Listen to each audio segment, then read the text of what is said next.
HVAC 360, episode number 41, Air Handling Unit Commissioning.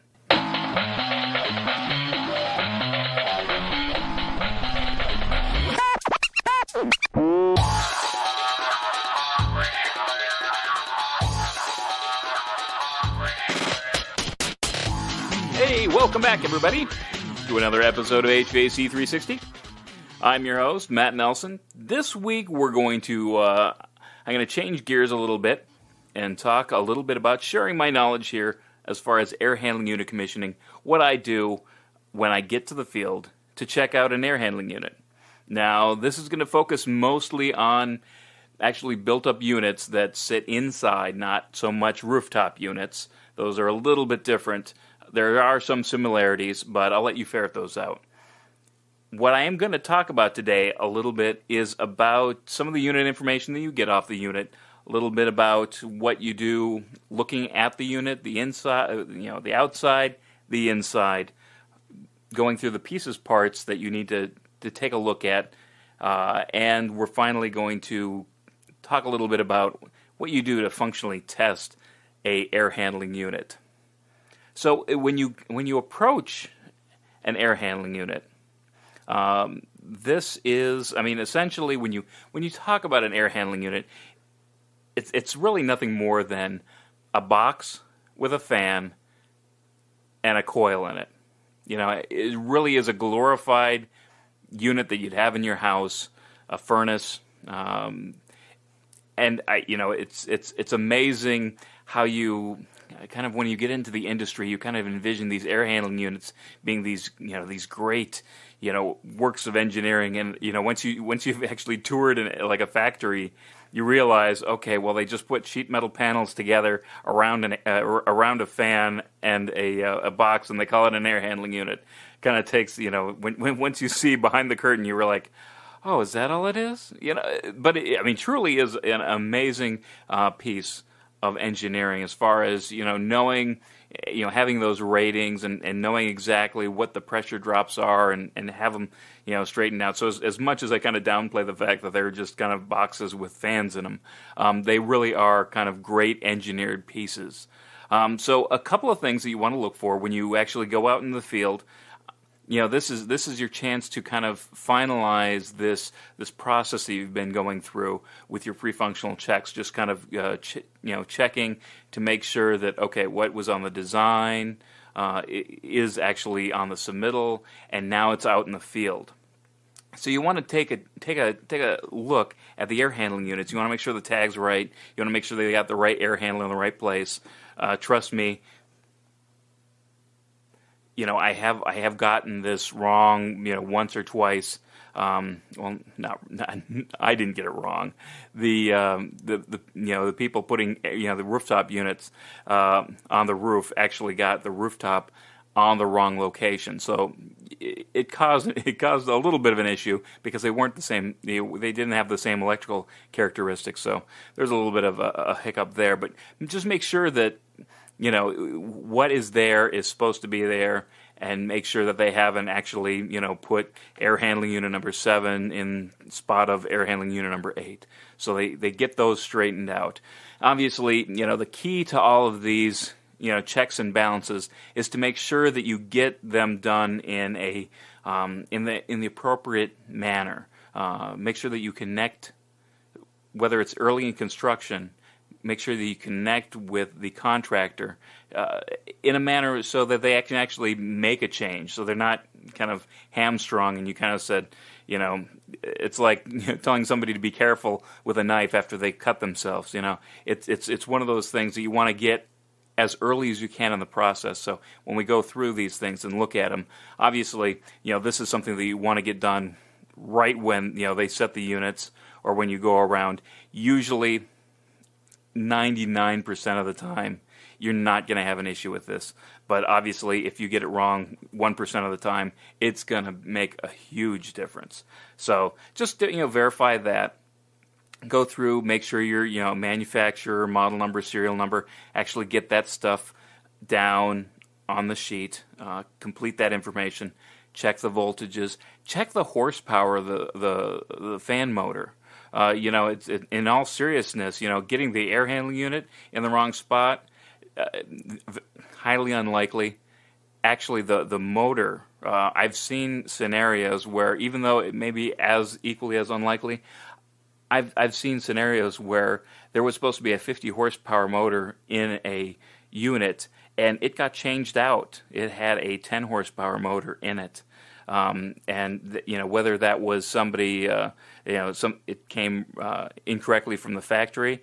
I think in this particular case, somebody wanted the copper windings in the motor, so they had swapped out this huge motor for a smaller motor, and they thought it would get past. So make sure that what it says on the label on the casing actually gets installed in the unit.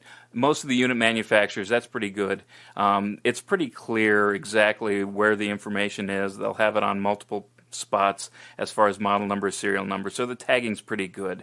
The one thing that I will kind of highlight here, it varies from manufacturer to manufacturer exactly how they identify the types and number quantity of air handling unit, the motor belts and the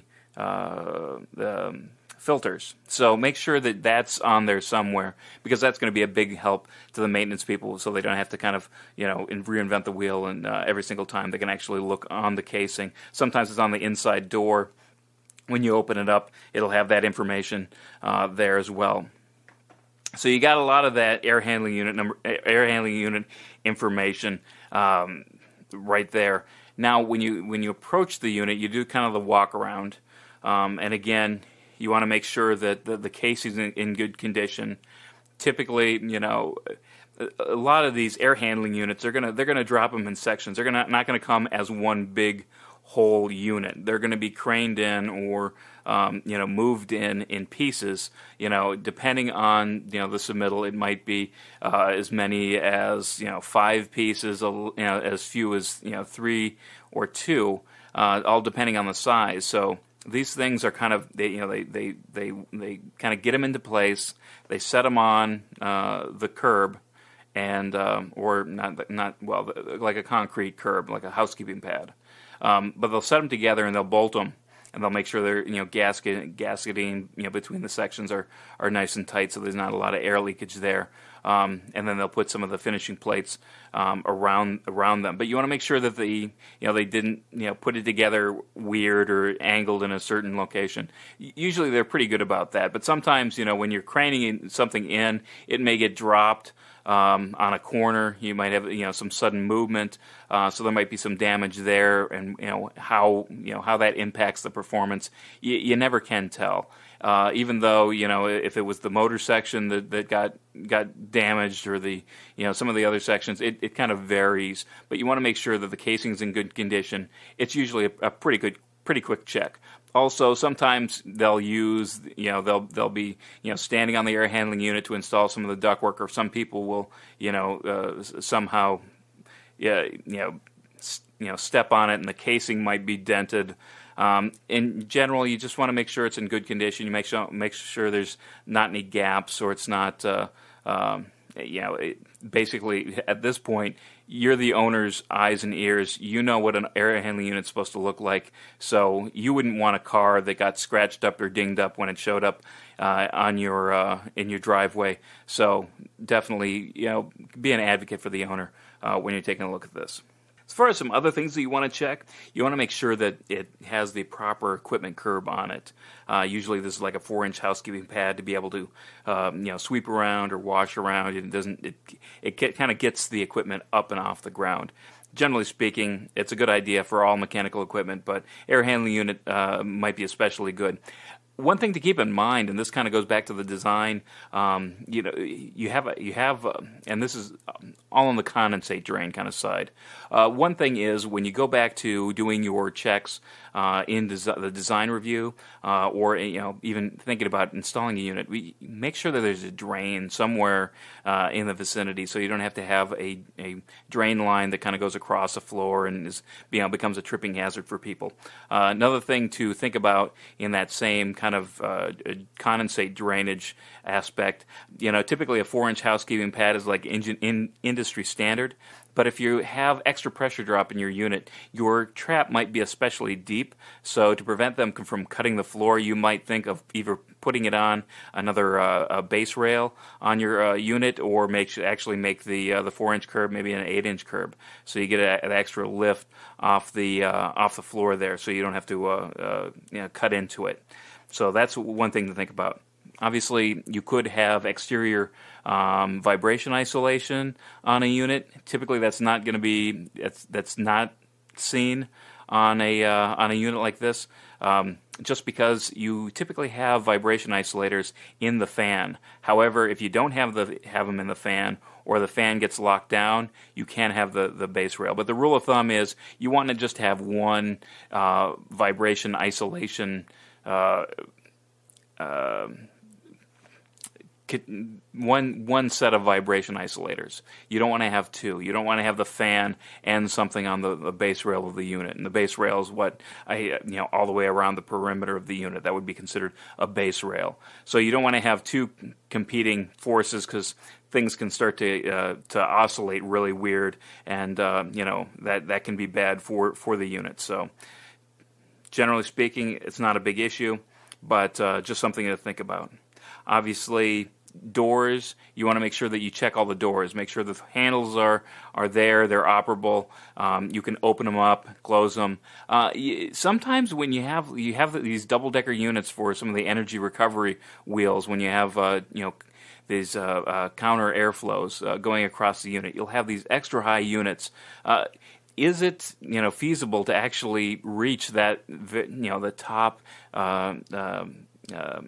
topmost handle on that door? Sometimes different manufacturers make them different ways.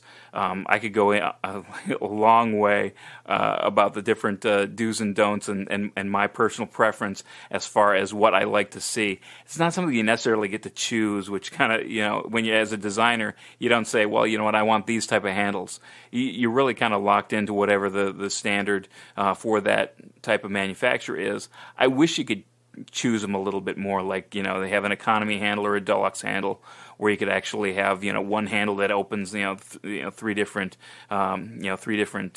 locking mechanisms for the door to keep that casing nice and tight. Obviously, you want to be careful to make sure that depending on whether or not you're in a positive pressure area like the supply fan section, or a negative area, you want to be aware of that, just so in case the unit's on, sometimes you might want to open the door. You might get blown away if you don't realize exactly, okay, is the door going to open up because of the positive pressure inside, or is there going to be a suction pressure that once I open it up, I'm going to have to pull extra hard on the handles? So other things you want to take a look at around the unit while you're walking around. Just the piping insulation, whether or not it's there, whether or not it's labeled, whether or not you have access to all the different balancing ports for the unit. Make sure that it's out of the way and you can easily open all the doors. That's a general, one of the things when I approach a unit, we shut it off. I'll open up all the doors, make sure you have good access. There again, if you're investigating the unit early in construction and not all the insulation's on the piping and not all the piping's installed, it may not necessarily be completely obvious that something is going to be in that way, in the way of the unit. I don't even like the piping, the insulation on the piping being in the way of that door, because eventually it takes a little bit and that starts to rip, and not too many times later it's just going to fall off the pipe. So you want to make sure that those are covered. So now that we've kind of covered the outside, let's get inside the unit a little bit. So starting from the front end being the fan, take a look at the fan section. Make sure it's clean. Make sure that it depends if you have a fan motor that's a direct drive, which is becoming more common. It used to be typically less common. A direct drive fan. You do usually have multiples of these, or if you just have a belt drive for these motors, to make sure that everything's in good condition. You're not seeing a lot of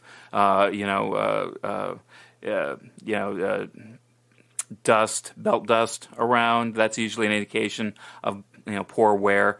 You might want to bump the fans a little bit. If they have VFDs, you might want to put them in hand for a second and watch them just start to spin up to make sure they're spinning in the right direction.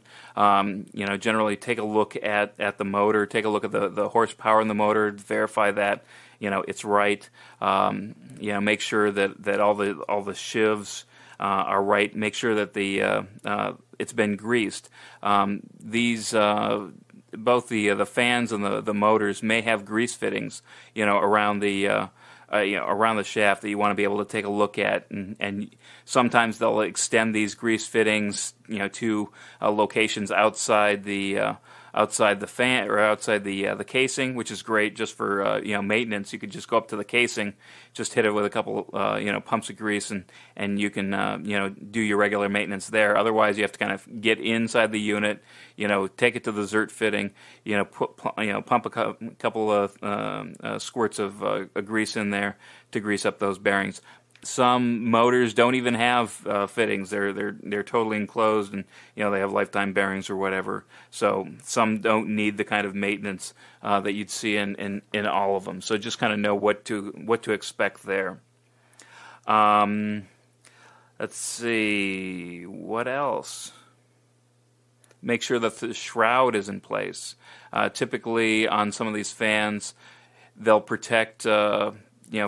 Just in general, they'll have a shroud over the over the belt on the fan. Now, when the belt tension isn't adjusted properly and the belts get out of control, I can see this shroud, and I've seen it a couple of times, where the shroud has just become this cheese grater of the belt, and you get these black burned shrouds that the maintenance people end up taking off because they think they're the problem, not that they haven't tensioned the belts correctly or matched the belts, or however you have to do it. So you want to make sure that those are in place and secure, and not kind of laying off to the side. That might be an indication of some other problem.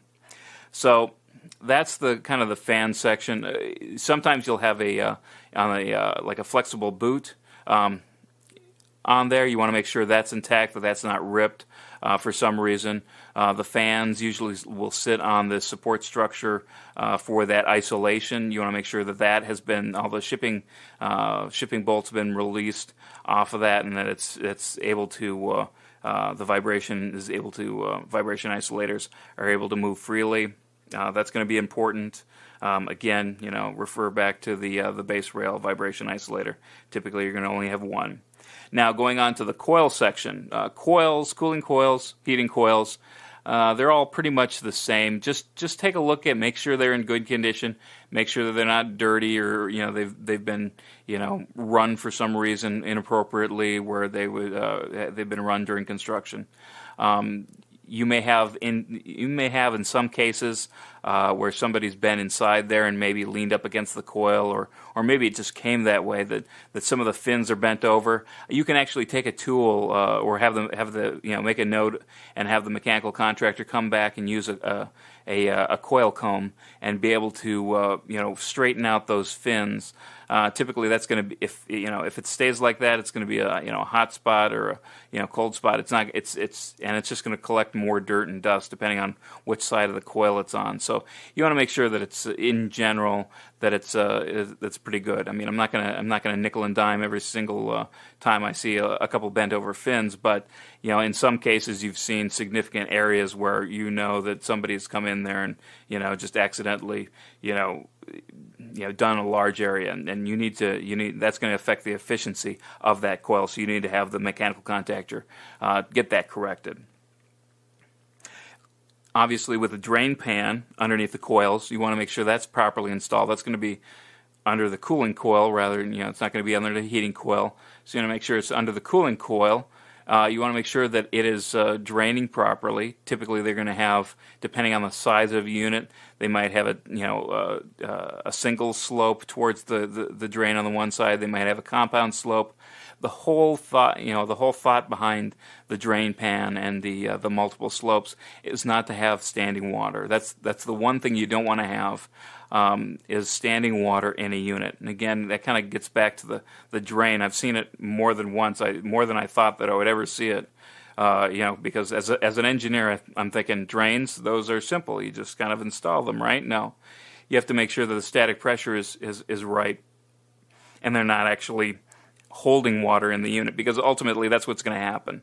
If you don't have it sized properly, you're going to have additional condensate sitting in the unit just as a kind of a pool waiting to push its way out. If the suction is too great for the trap. Otherwise, if you don't have it done properly, it's actually just going to start sucking air in through that drain. It's going to kind of do the opposite. So both situations are bad. I would say 99% of the time, if you're using a standard unit, most of the contractors get it right because it's just a couple of elbows. If you have something with a energy recovery wheel or something with additional static pressure drop, you're going to want to pay close attention to that drain to make sure that is draining properly.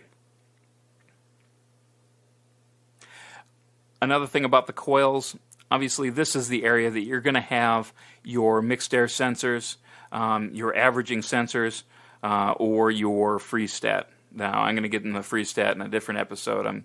That's another favorite topic of mine. I can go all day on that, but just suffice it to say, these are the areas that just make sure they're installed properly, and that they have good coil coverage. Moving back into the unit, we get into the damper section typically. And again, this is a kind of what I'm describing is more of a draw through unit where it actually draws the air through the coil, as opposed to a blow through unit, which the fan is behind the coils and blows that way. So on a draw through unit, this is drawing through the coils.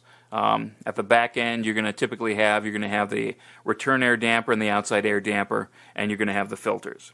Now, the one thing you want to make sure is you want to make sure and check the dampers to make sure that they have been secure. Obviously, when you get into the functional testing, you're going to do some other things, but right now you just want to kind of grab them and make sure that you can't move them.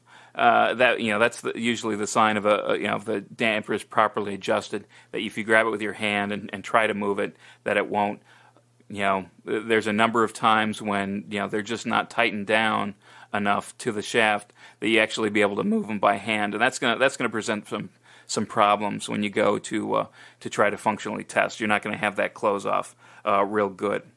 Sometimes you're going to have, I've seen scenarios where you have two damper actuators actuating, the outside air damper and the return air damper separately. There's going to be cases where they're going to have one damper actuator and they're going to have a linkage between the two. So you're going to, when one's completely open, the other one's completely closed. But depending on your configuration. Yeah, and again, this is where the controls contractor comes into play, and what the engineer wanted. So look for that. Make sure that all the wires are connected and things like that. Let's see what else. Obviously, the filter racks. Make sure the filter racks, there's no gaps. There's no that everything's installed properly, at the end, and this is more critical. Sometimes they're going to put thin construction filters during construction, or when they're just kind of running the general air. When they actually balance, they should have the actual filters that they have in the units. These are going to be full-size filters, and you want to make sure that there's no gaps. It's not missing. Sometimes when it gets to the end, there's going to be some sort of foam or some flexible sheet metal pieces, some springy pieces that go in the end to make sure that there's a tight fit between the door and the filters. You don't want to have any sort of gaps where the air will just bypass there. So you want to make sure that that's a nice good fit for the filters. Now we get on to some of the favorite topics. You get into the sensors. So through the units, depending on what kind of units you have, you might have airflow sensors somewhere around the unit. Sometimes On some of the units, they're going to be integrated into the into the dampers, into the discharge of the fans. They're going to have some sort of flow rings that depending on the manufacturer.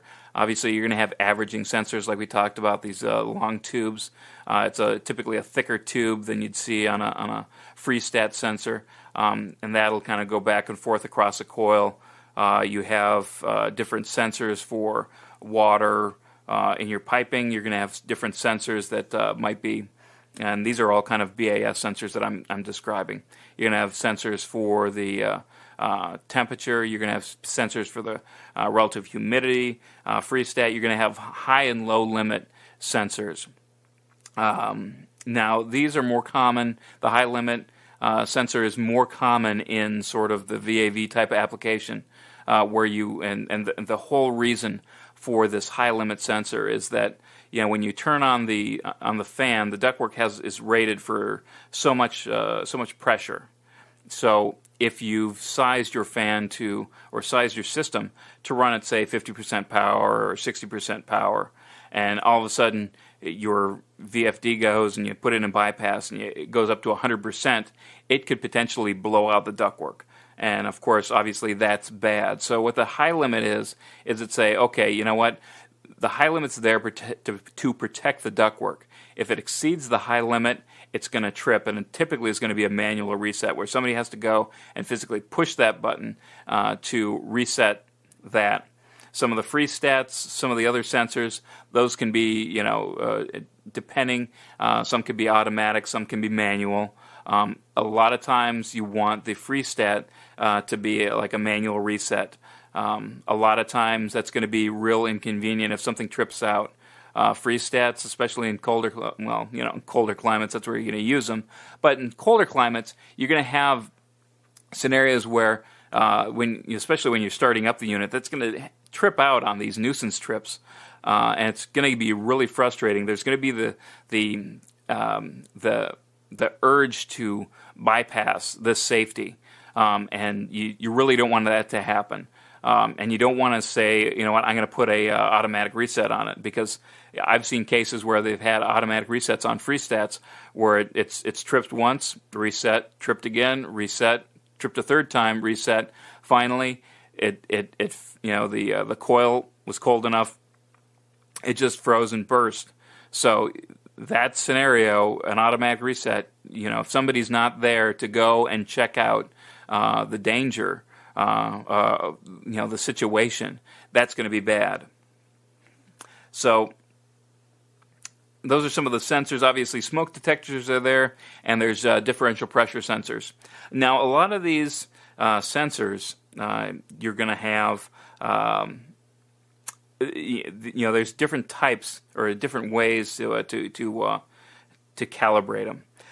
You can go through and with a handheld calibration, make sure that with the temperature sensor and the humidity sensors, you can go in there and make sure, kind of side by side comparison, drill a hole in the casing, patch it up afterwards, but just kind of get a sense as to whether that's accurate. It's kind of critical, especially on a unit that's tracking to a supplier temperature, that's fairly accurate. If that goes off by 4 or 5 degrees, that could throw the whole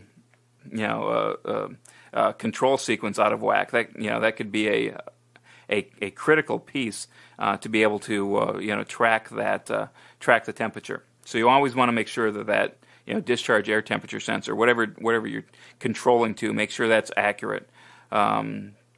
With with all the low temperature or low limit, high limit kind of trips, and also the differential pressures on the filters, and this actually extends to the differential pressures that you'd see some of the differential pressure gauges on the unit. Excuse me.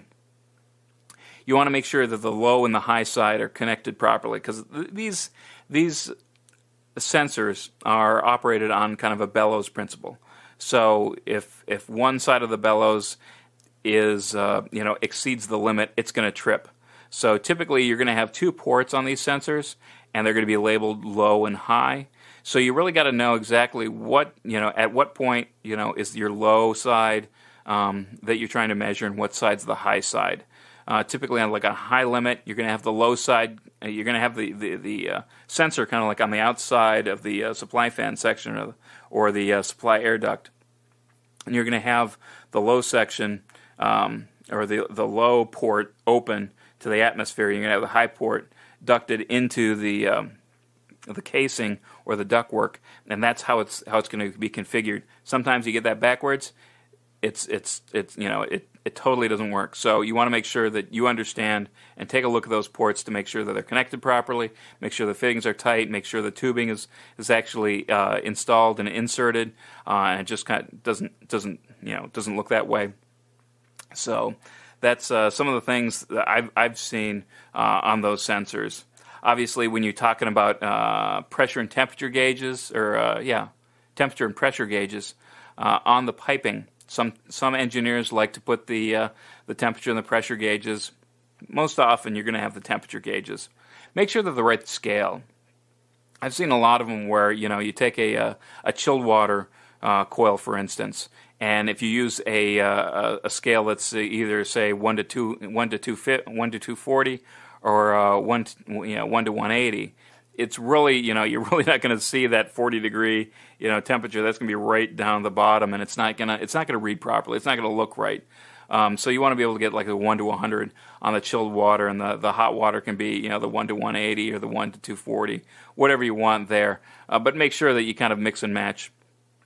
Sometimes, and these are kind of really the bane of the mechanical contractor. I've just went, through a bunch of units, and it's they're done. They're right about to walk off the job, and I have to come back to them and say, hey, you know what, I got at least 4 or 6 of these thermometers that are totally busted open, that aren't working. I mean, these are kind of a little bit sensitive, a little bit problematic. Usually when they fail, you can see. On the other hand, pressure sensors, little pressure indicators, pressure gauges, those aren't as easy to, you don't know when they fail. You see them less on the coils, but it really depends on the engineer if they like to see the pressure drop across a coil. Sometimes, and sometimes they'll use 2. Sometimes they'll, manifold them together and have a single, gauge. So you either know or you don't. You don't have to guess if one is off and the other one's correct. You can just have one gauge. Sometimes, you just leave the ports in there, and you let the maintenance crew have a calibrated pressure gauge, and so they can go around and check the pressure drops across the coils if they want. So a lot of problematic, and a lot of times you're dealing with you don't have a lot of confidence, especially the contractors don't have a lot of confidence that a lot of these especially pressure gauges are working. A lot of times you kind of know by feel if the temperature gauges are off, but usually they don't they don't work like that. Either they're broken or they're working fine. So. That is some of the gauges. Again, we kind of went through the calibration. With the calibration for some of the temperature and humidity, you can use the handheld sensors. If you're doing the pressure differentials, you can use a MagnaHelic. And essentially, kind of what you do is you hook it up and you blow into the MagnaHelic, and you watch the temp, watch the pressure go up, and then when it hits where it should trip out, you're going to see it click. It's going to click and trip the device. So you want to make sure that you can slowly increase the pressure in the MagnaHelic and watch in the MagnaHelic, and then you're going to hear that device click out. So all these have kind of like little adjustments on the pressure gauges. So that's rather good. So now you've kind of gone through and you've inspected the installation of the equipment, of the air handling unit. Now, you get down to brass tacks. You're ready to test the sequence of the unit. But wait, prior to testing the sequence, you want to make sure that you have and talk to the whoever the controls contractor is. You want to make sure you have all the set points down. Make sure that you just ask them, okay, where exactly all these set points. Make sure you document them. Make sure you get the schedule. A lot of times, and here's an attention engineers. There's a number of these numbers that engineers notoriously don't put on drawings. They won't tell them what the schedule is going to be. They will let the controls contractor figure it out on themselves, or just kind of put something in general in. Take some time to document, and it would be great just to have it in sort of like a matrix. It's just a table form in your specifications to say, okay, here's where I want all my set points to be set at. What do you want what do you want the static pressure control to be set at? All these are adjustable. But if you get them a starting point, they can all set them like that out the door, and you're good. If you change it, great. Change the table. Modify it, whatever. But just don't leave them guessing. Just don't leave them doing what they've always done. So have a sense of what to set it at. Don't ever not just don't leave it up to them. That's not really fair. You're the engineer. You should be dictating these things. If you're wrong, you're wrong. Just go ahead and all these things are adjustable. So change it from there. So you got all the data points right there, and you're ready to test the sequences. Now, typically, you've got to look at the sequence of operation. I'll kind of cover this in general because it's going to be different from job to job. You're not always, up to this point, you could probably use 99% of this stuff, and now you're going to have to pick and choose. Typically, based on what you'd have, you're going to have to determine, okay.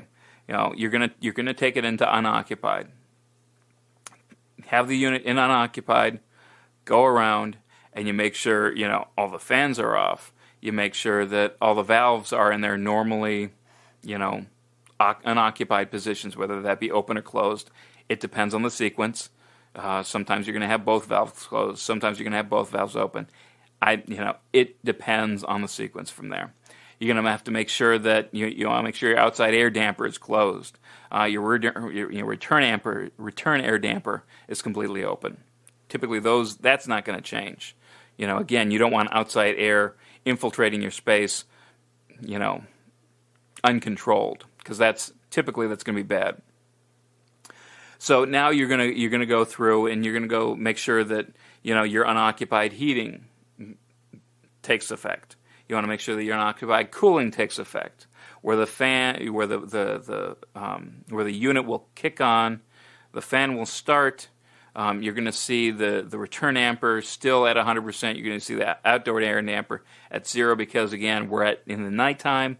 There's nobody in the space. We just want to make sure that it's cooled to those night setback temperatures. So you verify that. Now you can go into into an occupied mode. You start up the fan. Sometimes you're going to test a morning warm-up, depending on what kind of sequence that you have. Again, the morning warm-up is going to be kind of like when it trips on in an unoccupied mode. You're going to have the return air damper 100% closed, or the return air damper open, the outside air damper completely closed, and you're going to discharge the air temperature. You're going to typically open up if you're in a VAV situation. You're going to have the VAVs open up 100%, go into a certain mode, and just try to heat up the space, bring it up to temperature, bring it up from that unoccupied set point to that occupied set point as quickly as possible. So depending on the type of unit and the type of control system, sometimes they're going to have different ways of doing that, different optimization schedules that they can set in place there.